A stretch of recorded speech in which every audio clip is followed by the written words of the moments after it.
Okay, sige. Open ko to guys sa ang download ko file, then open folder. So, download na kung kadaan. Sorry, ang day.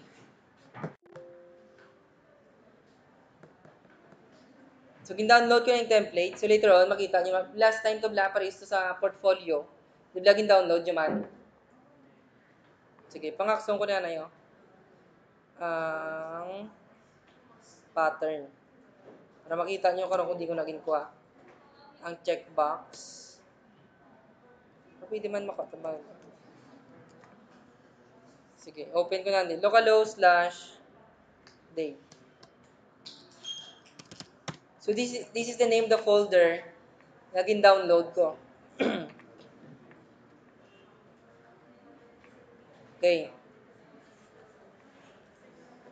Are guys, ang drop down to, edit ko niya. So later on, mayari makamunay. Kung maka-download na mo sa inyong template. So ang ato niya target subong is makaobra kita sang design para sa inyong registration and login.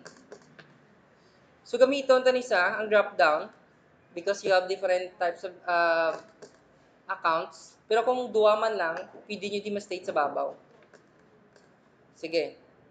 So, area sa drop-down, arislan ko ang drop-down to. Imuon ko ni click to create or click to nyari na ko click to login.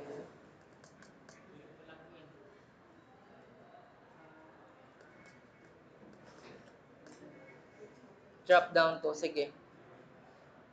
Kaya nga rin, click to login, may given nga program. So, ano to lang, i-duplicate lang. So, never mind yun lang ng una nga click to login. So, ma-focus kita din sa drop-down to. Diri sa drop-down to.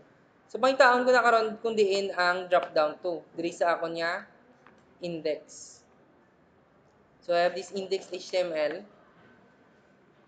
And then, pangitaon ko ang drop-down to. So, notice nyo labalab ang program niya na. Kaya complete na nga file. Sorry, drop-down to. Ano brown ko di siya? Rename ko na. Example, click to login. Or login as, tayo na lang. Timaran to gina-click. Login as admin. So, ang balya, pag click mo ko ng isang login as admin, magwa ang modal. Reload. Are, login as admin, di ba? So, kung click ko na karon magwa to ang modal. Same with this one. So, paano tanaw brown? You can open Bootstrap 5 modal. Kaya gina-copy paste na lang niya. That's why mo number ko sa inyo, puzzle na lang na.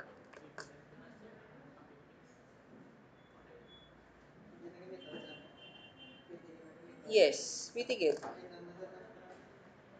Okay. Modal. So, example yan is this one, launch demo modal. Diba mo na? So, kung notice nyo lang, inedit sa akon. Kaya ginedit ko na. Okay. Launch static backdrop modal. So, may mga style man. Parehas na. So, pili lang mo di kung di nyo gusto nga gamiton. Pero, kung gagamit ka ng modal, example, launch demo modal, ang imo lang kinahanglan is data toggle kag data target. Are guys, so, because we have this button, it could be you can use the button or Ahref. Clickable is lang duwa. Ang kinahanglan mo lang is the data toggle, modal, kag data target. So, copy this one. Then, din mo ibutang. Dire. Space, then paste.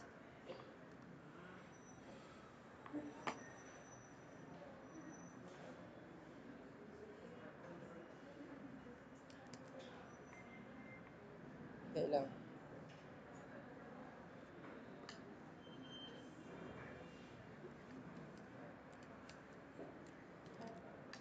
Sorry guys. Ano? Butan ko gap. So, you have this login as admin. Tapos, ano lang ko ata? The toggle kag target. Ang target, notice nyo may pangalan. That is the name of your modal. Kung may hashtag, which means ID na ang ginakolya. Notice nyo, may hashtag? Okay. Ang ginakolya na, are, bilog ni nga program sa kamo ni. Anong gadala siya? ID, example, modal. Kung lain ang pangalan niya, kung lain ang calling mo sa imo nga target, hindi ni sila mag-connect nga duwa. Follow? So make sure nga ang imo nga target, kag ang imo nga ID sa imo nga class fade modal is the same. We have this example modal, then we have this example modal. Pero naka-hashtag why? Because naka-state nga ID sa. So copy this one and then paste nyo sa pinakadalong para hindi ito magbunggo sa iba niya program. Sorry, delete ko na lang. Follow? Save. Edit ko ang modal title, limon ko ni nga login. Save. Then, reload. Then after that, i-click ko ang login as admin.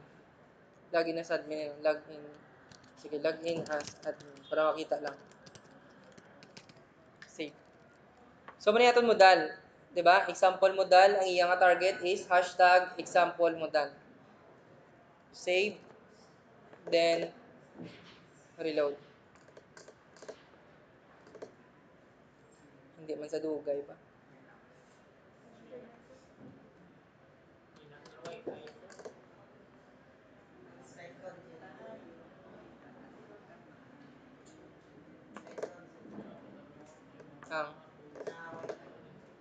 Nangyari na. Ano na guys, click nyo ang login as admin. And then magawa ng modal. Umulaw na. Yes. Ang matabo, di ba login as admin? This is the modal header, modal content or body, then footer. So, imuunta na sa karon sang login form. So, paano ito na-browon? Dire kita mabutang. Maubra kita di karon sang form action. Ano ganing action na? Yes. We have the process .php sa 233 niya. We have the method. Then, post. Kung hindi ka makalagas, ha? Makalagas ka sa YouTube. O, mayroon kita form. Ano dapat sang form ta? We have the email and password. So, mangita kita di karon sang Bootstrap inputs. Bootstrap 5 inputs or form pwede man. Nga inputs because you are using the input box. So, ano na yung type sa mga input box? We have the input type email, password, date, time, number, password. Diba? Na, mga type na sila. Ano ba yung data?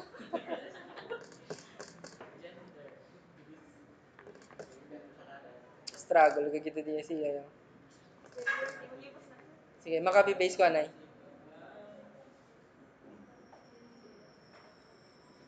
Aragin change ko na ba iyang ID, yung ID is lag. Pero ang iyang form actually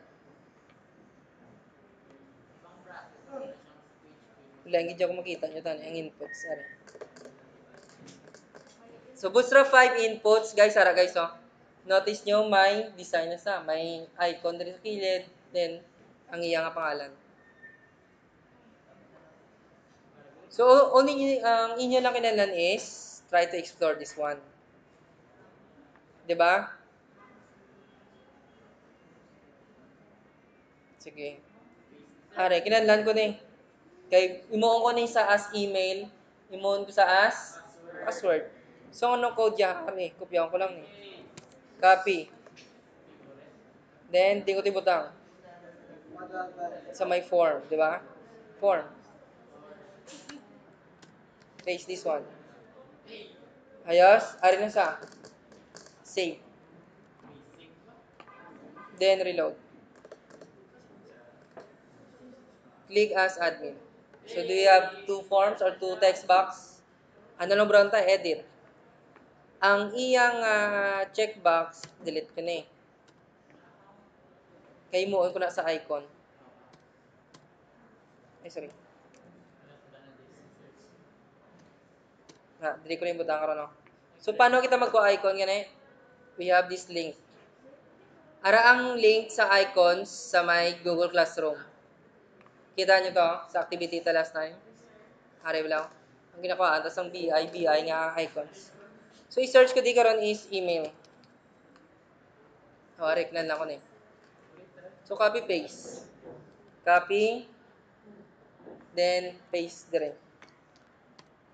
Next. Ini-grade siya.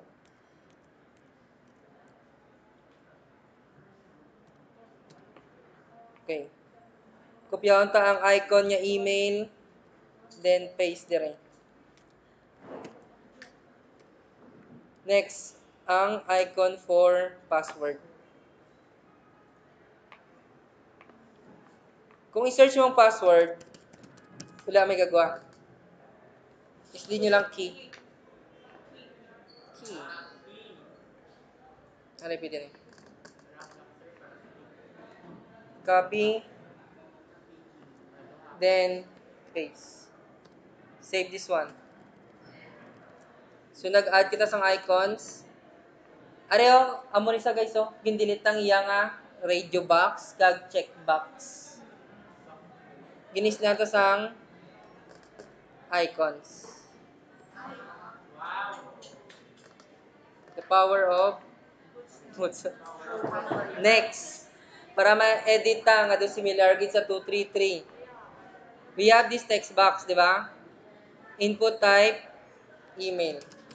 Tama? Kuha lang ng aerial, di talaga kinahanglan. So we have this input type email, then bilhin nyo lang ang class kaya mo nang iyang CSS name. We have email. Ang activity naman gagina. Then ang iyang placeholder. Enter email. Ano pa kulang? Required. Save this one. Diba? Okay, reload. Enter email. Ang inaobrata na sa 233. Ganit, di ba, ang bal ko sinyo, ang back end, kag sa front end, pwede mo lang ma-apply. Next. Edit ang iyang password. So, kuha na ni, udit na kinanlan ang area label. Anong kinanlan today?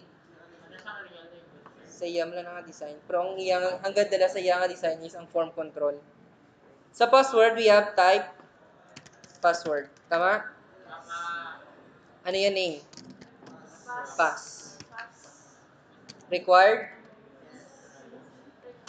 Then placeholder. Enter password. Save this one. Reload.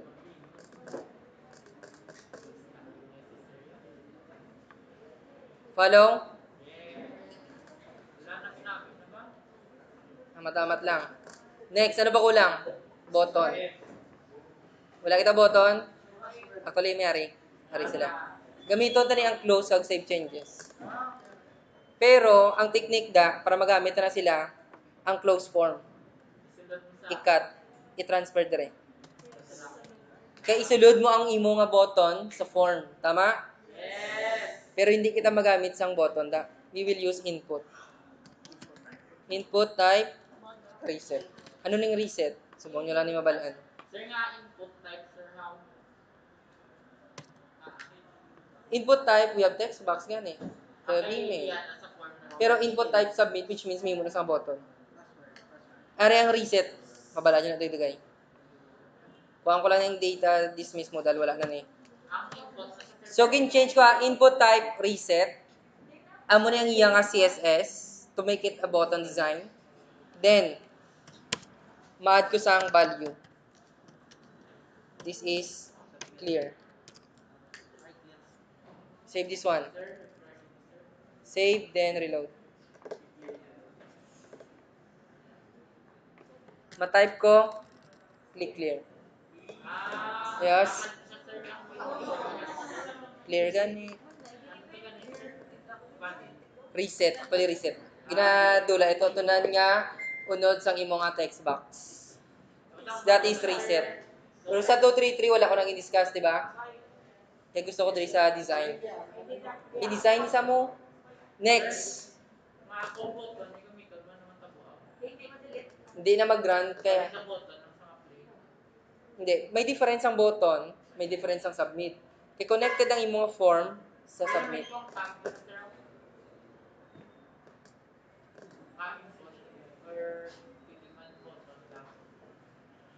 Actually, pwede man. Button type reset ka. Pero galing, kagigara kita gani sa form. Oo. Input na da. And then naman, input, type, submit. Amo na ni ang button ta, wherein, pag-click ta na bala, makatusay may process. So, wala na ni.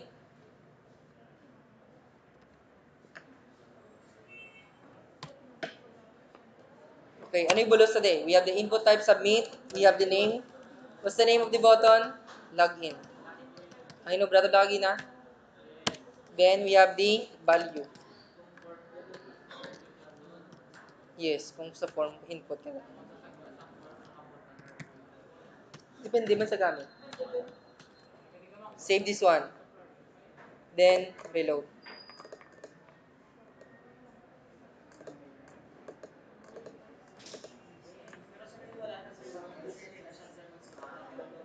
Wala pa ni. Wala pa. May wifi process. Pares niyo, login na sa admin, we have this email, we have this password. Pag-click mo sa login, mambal sa nga, error 404.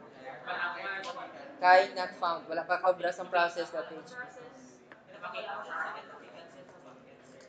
Kung pwede tayo ma-discuss sa inyo sa finance. Para makakabalo man ang programming. Guys, ano ba kulang sa ato niyo form? Very good. Ang show password.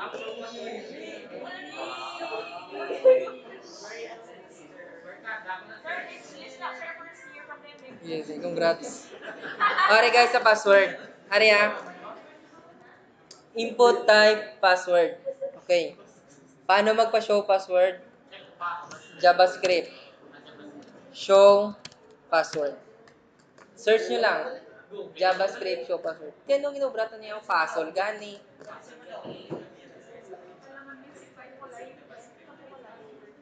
Copy paste.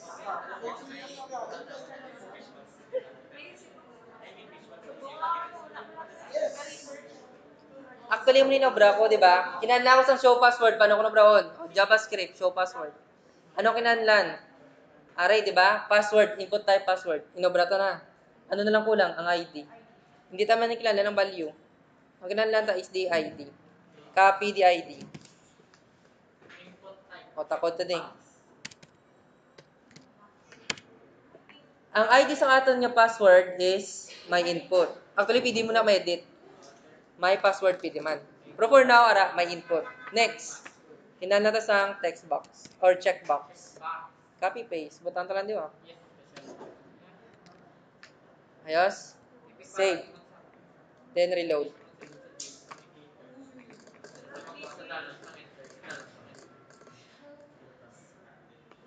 Ayos. Pero wala pa gagana. 'Di ba? Ano pa kulang? Ang iya nga function. Copy this one. Butalan din. Pwede mo man actually, pwede mo di mabutang. Pero mas namin nga diri sa dalong. Para do ipid sa. O, anong kulang? Because it is a JavaScript, kinala mo sa script. Open script, close script. Save. Areo, my input, that's the name of your ID sang password, di ba? Then we have to reload. Kung isdan mo to, isdan mo man. Sa function name. Then, click as admin, password, show password. O, yan na lang na kayo. Kasi kayo, kayo na lang itong sir.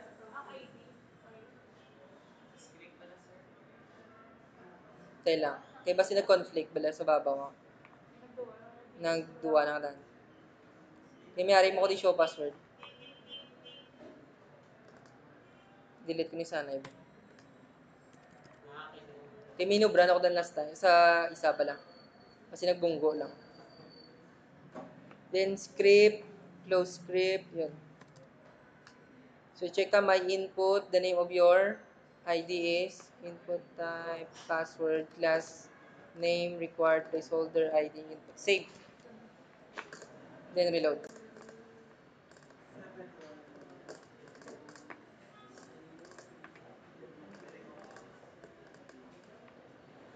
Okay, login na sa admin. Password. Yes. Para, hindi, kung may ara ka mo nga damo nga form in one page, isdaan nyo lang nyo, my input, then my input. Tapos, my function. Tigina, hindi ito mag-work kay may ara na ko to my function sa babaw. So, kung brown mo, lainon mo ang function name. Ang iyang function name, pag-ari, lainon nyo. Oh, my function 1 para sa login. My function 2 para naman sa registration. So, edit nyo lang. Ayos? Diba?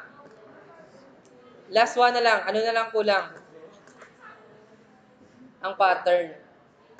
Pattern. Ano po lang ang pattern, sir?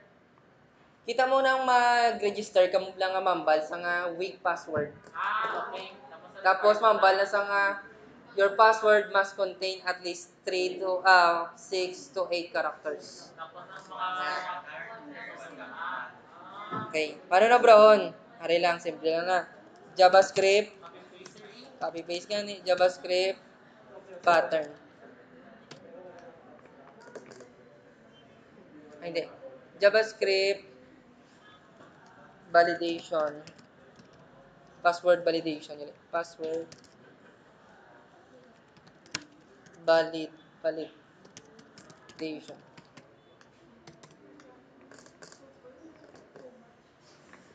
Yun. How to create a password validation. Ang kinahanglan lang is pattern. Hari guys, oh. Kita nyo na eh. Input type, password, may ID na sa, may name na sa, naubrata na na. Ano na lang wala sa aton? Di pattern. Diba? Copy. Ang required na, naubrata na? Yes. Ang wala na lang is pattern kaga ang title. Are. So, dito na ibutang. Sa may dire. Diba? So, enter ko lang, paste. So, isa sa unta. This is the class name for the design. Name of your text box. Required. Placeholder. Iyang ID, iyang pattern, iyang title. Yun. So, amo ni tsura sang imo nga password nga text box. Save this one. Then, reload.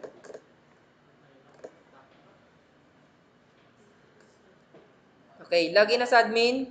Nakagamit na kita mo dal. May design na. Email. Password. Palagpatan ko lang. Login. Ano yung bal? Must contain at least one number and one uppercase and lowercase letter. At least 8 or more characters. Kita nyo?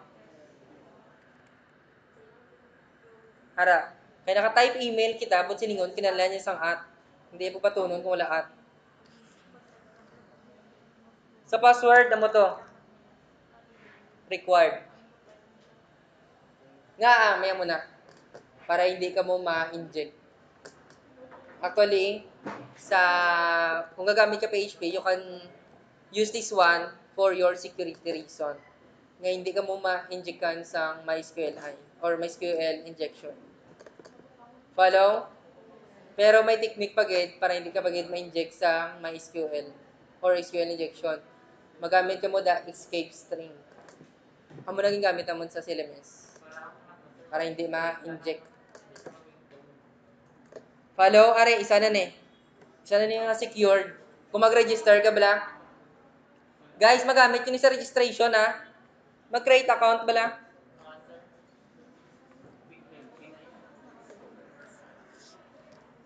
Kalipot lang wala ni Gorin buta ni Marvin. Sa create account. Okay. Wala gyud buta ni Marvin. Naka-online eh. Wala yung butangan ang ano. Pero may escape string na hindi mo na ma-inject. Sulod ka sa imong hosting. Dito mo na edit. Ang 00 web host na bala, na ginapobra ko sa inyo, kaya mo na ang sample sa hosting.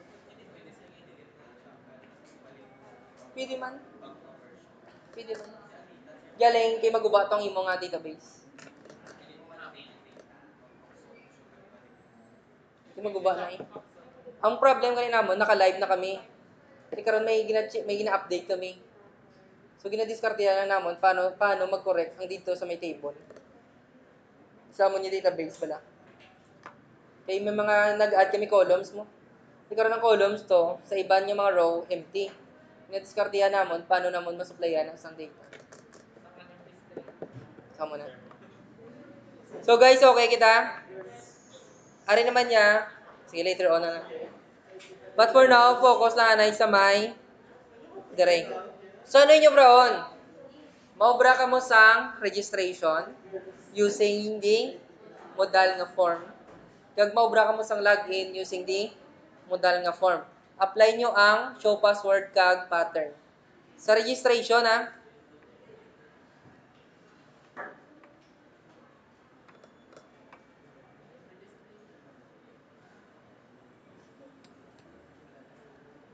actually nga rin kaning isat.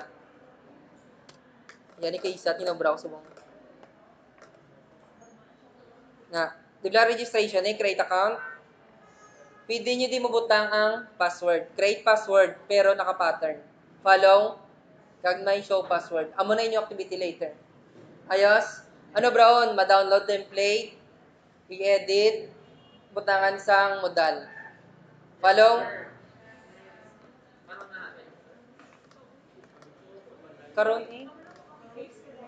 Para ma-check ta kung kabalogi man ka mo mag-edit. Is that clear? Sige.